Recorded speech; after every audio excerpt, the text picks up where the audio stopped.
All right, so if you're anything like me, putting out a lot of content in a short time frame is really intimidating. You sit down and you're staring at a blank screen or a blank page and you're just like, I have no idea where to start. One of the coolest tricks that you can use to get past that is content patterns. It basically lets you MadLib your content so that you can do like a quick little intro, have fill in the blank for all of the meaty bits, and then go straight on to a call to action and get people moving into the next step of becoming a subscriber, lead, and customer. Hi, I'm Christina Hooper, and I help people turn their superpowers into sales so they can build a business that enables their lifestyle instead of taking over their life. One of the simplest content patterns to create is a what, why, how pattern.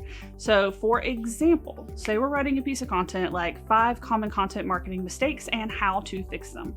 You would kick that off with an introduction. If you're this type of person that has this type of problem or trying to do this type of thing, I'm going to show you how to solve it with 5 simple steps, 5 simple tricks that you can use.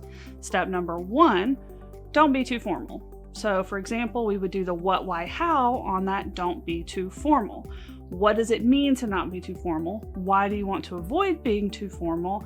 And how do you fix it and be more relaxed? And you'll repeat that down for each of your 5 mistakes that you want to cover, then wrap it up with a summary and a call to action, and you're good to go. Another type of content pattern that you can create is called person, problem, solution.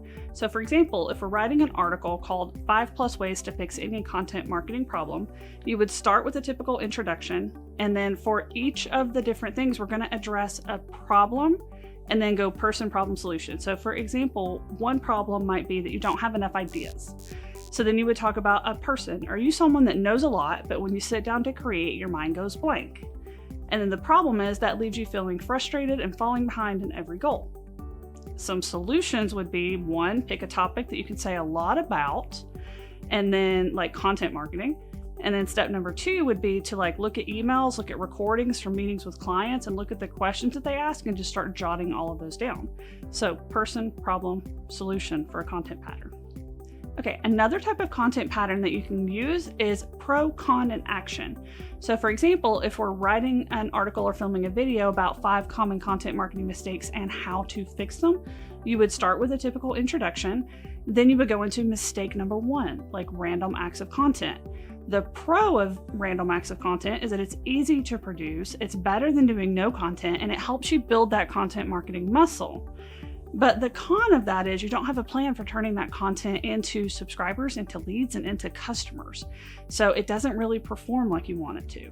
An action that you can take is to use topic clusters. So plan 3 to 5 core topics that you can speak about related to your services and the problems that your clients have. And that can help you get your content moving the right direction. So that's an example of a pro-con action content pattern. Okay, the most important thing when you're creating content is at the end of the content pattern, you want to make sure that you have a very clear next relevant call to action. So one of the things I like to use is a DIY freebie. This is things like checklists, cheat sheets, or swipe files. You've given them value, you've moved them forward, you've helped them take action. Now we want to create some form of like reusable reference that's worth the printer ink that can help them, take that action that you've talked to them about in the content. And then obviously have your call to action for like, hey, are you tired of DIYing and you'd like some more support? Here's how you get it, and tie that in. So it's a great way to round out a good piece of content using a content pattern and get someone to take a next step that turns them into a subscriber or lead for your business. So again, if you're somebody that really struggles to put out a lot of content very quickly, content patterns are one of your best friends, but the strategy piece is one of the parts most people struggle with. What do you write about? How do you tie it all together?